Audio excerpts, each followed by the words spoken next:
Next, I'd like to talk about security and privacy.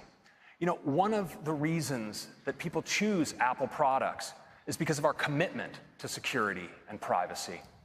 And we believe that your private data should remain private. Now, not because you've done something wrong or that you have something to hide, but because there can be a lot of sensitive data on your devices, and we think you should be in control of who sees it. Now, to begin, we protect your information on your devices using state-of-the-art hardware and software. And this year, we're adding greater protections about how apps can access that information. Today, Apple devices check in with you before granting an app access to information like your location. You can tell because you'll see an alert just like this one. And macOS already provides API-level protections for things like contacts, photos, calendar, and reminders. But now in Mojave, we're extending these protections to include your camera and your microphone, as well as protecting sensitive parts of your file system, like your mail database, your message history, and your backups.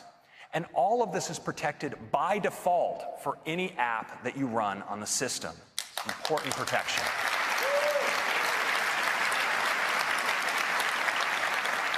Next, I want to turn to some great enhancements to Safari, because Safari works really hard to protect your privacy, and this year it's working even harder.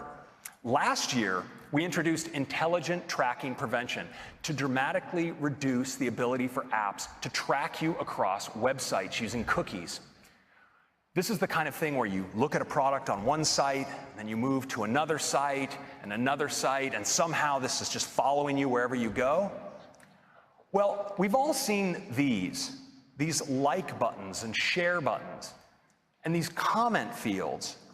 Well, it turns out these can be used to track you, whether you click on them or not. And so this year, we are shutting that down.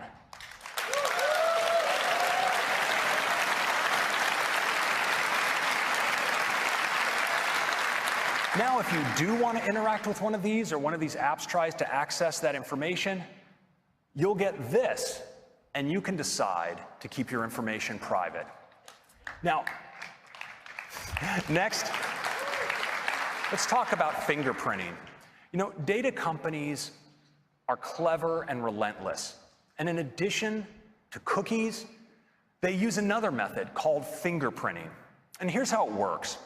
Just like you can be identified by a fingerprint, it turns out that when you browse the web, your device can be identified by a unique set of characteristics, like its configuration, its fonts that you have installed, and the plugins that you might have on the device.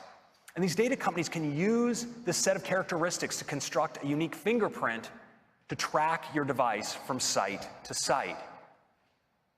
With Mojave, we're making it much harder for trackers to create a unique fingerprint. We're presenting web pages with only a simplified system configuration. We show them only built-in fonts. And legacy plugins are no longer supported, so those can't contribute to a fingerprint.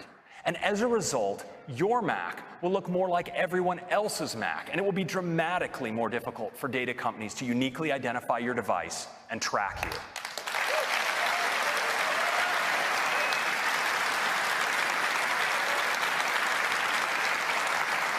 Now, we're bringing all of these new protections to Safari on both Mojave and iOS 12.